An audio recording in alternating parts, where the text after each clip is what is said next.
You have a big assignment due. You sit down to get it done, but first, you gotta check your email. And then you tidy up your desk a little bit. And then before you know it, you're doing literally everything else but the assignment that you're supposed to do. And then you wonder why you always end up cramming right before the deadline. The thing is, our brains just want dopamine. If you have the option of doing one hard, important task or 10 easy little tasks, whether you're conscious of it or not, your brain is going to end up choosing to do the 10 easy tasks because it's more appealing. You get more little dopamine hits each time that you tidy up your desk or check your emails. Doing all of these little things feels productive, but in reality, it's just another form of procrastination. And I struggled with this a lot until the summer after my first year of college. And it's when my mom gave me this book called Eat That Frog that completely changed the way that I work. I went from procrastinating and cramming before every single deadline to honestly never being stressed about a deadline in college ever again. I'm actually practicing that principle right now.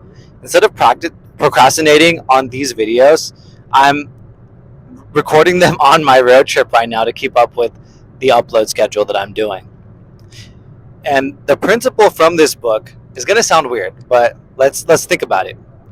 Imagine I invite you out for dinner and I offer you $1 million if you eat a gross, disgusting frog along with that dinner. Now, imagine you're in this situation. Would you eat the frog before the dinner or would you eat it after the dinner? And if you asked me this question a couple years ago, I would have said that it doesn't really matter. I get the $1 million anyway. But when you really think about it, there is a correct answer to this question. And it's that you have to eat the frog first. And that's the exact concept of this video. First, if you eat the frog first, you get it out of the way. And you can kind of cleanse your palate afterwards with the dinner.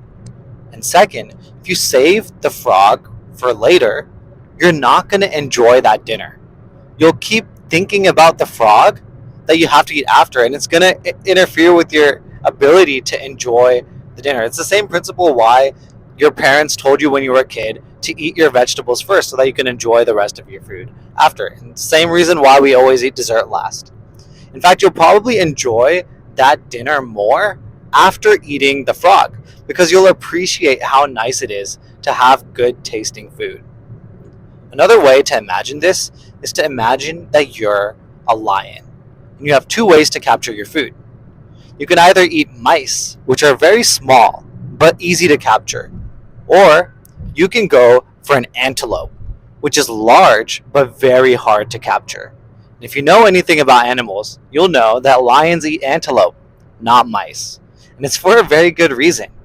If you as a lion went after only mice, you would spend all day catching small little mice and you wouldn't have enough food to sustain yourself.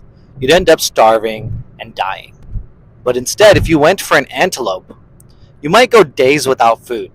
But when you do catch one, you'll be set for a few days. And not only will you be set, you'll be set for yourself and your entire family.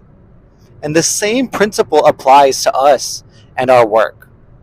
Just by doing the hard task first, by hunting the antelope or eating the frog, we can trick our brains to be so much more productive.